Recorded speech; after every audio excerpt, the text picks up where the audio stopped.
السلام علیکم۔ آج میں آپ کو ختم نبوت کے لیے بیٹے کی قربانی کا ایک واقعہ سناؤں گی۔ ایک مولانا تھے، ان کا ایک بیٹا تھا۔ تو ڈاکٹر نے ان کو کہا کہ آپ کا بیٹا بس آج شام تک کا مہمان ہے، اس کا کوئی علاج نہیں۔ ڈاکٹر کے یہ الفاظ سن کر مولانا رو پڑے، اپنے بیٹے کو گھر لے آئے۔ گھر میں کھڑے اپنے بیٹے کی تیمارداری کر رہے تھے کہ اچانک دروازے پر دستک ہوئی۔ مولانا دروازے پر جاتے ہیں تو باہر ایک بوڑھا شخص کھڑا ہوتا ہے۔ مولانا حضرت اسے سلام دعا کے بعد پوچھتے ہیں کہ بابا جی خیریت سے آئے ہو؟ وہ کہنے لگا خیریت سے کہاں آیا ہوں، ہمارے علاقے میں ایک قادیانی مبلغ آیا ہوا ہے، وہ لوگوں کو گمراہ کر رہا ہے، پوری امت گمراہ ہو رہی ہے، آپ گھر میں کھڑے ہیں۔ تو مولانا نے جیسے ہی یہ بات سنی، اس کی آنکھوں میں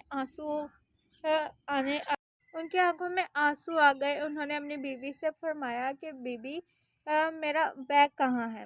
بیوی نے بیگ اٹھا کر دیا تو آپ بیگ ہاتھ میں پکڑ کے گھر سے روانہ ہونے لگے۔ بیوی نے دامن پکڑ لیا اور کہنے لگی کہ اے مولانا، آخری لمحات میں اپنے نوجوان بیٹے کی اس حالت میں اس کو چھوڑ کر کہاں جا رہے ہیں آپ؟ مولانا نے آسمان کی طرف دیکھا، نظریں اٹھائی اور رو کر روانہ ہونے لگے تو جاب بلب بیٹے سے کہا، ابا جان میں آج کا مہمان ہوں، چند لمحے تو انتظار کر لیجئے، میری روح نکل رہی ہے، مجھے اس حال میں چھوڑ کر نہ جائیں۔ مولانا نے اپنے نوجوان بیٹے کو بوسہ دیا اور زاروں قطار رونے لگے اور فرمایا، اے بیٹے، بات یہ ہے کہ محمد صلی اللہ علیہ وسلم کے دین کی خاطر جا رہا ہوں۔ کل قیامت کے دن حوض کوثر پر ہماری تمہاری ملاقات تو ہو جائے گی۔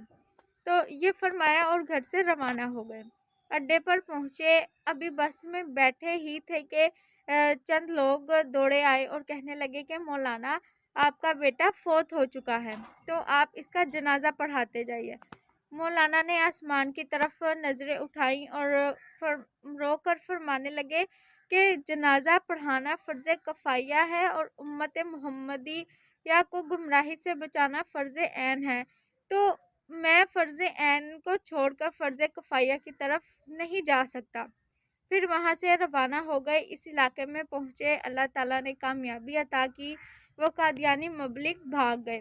مولانا 3 دن بعد گھر واپس پہنچے تو بیوی قدموں میں گر گئی اور رو کر کہنے لگی، مولانا، جب آپ جا رہے تھے تو آپ کا بیٹا راہ تکتا رہا اور کہتا رہا، جب ابا جان جب واپس آ جائیں تو انہیں میرا سلام عرض کر دینا۔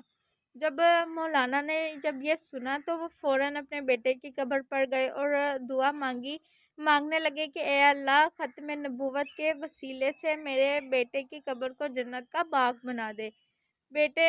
مولانا دعا مانگ کر گھر واپس آئے تو رات کو اپنے بیٹے کو خواب میں دیکھتے ہیں۔ بیٹے نے اپنے ابا سے ملاقات کی اور کہا کہ رب محمد صلی اللہ علیہ وسلم کی قسم، ختم نبوت کے وسیلے سے اللہ تعالیٰ نے میری قبر کو جنت کا باغ بنا دیا ہے۔ ختم نبوت کے اس مجاہد کو دنیا میں مولانا غلام غوث الحزروی رحمۃ اللہ علیہ کے نام سے جانتے ہیں۔ جزاک اللہ۔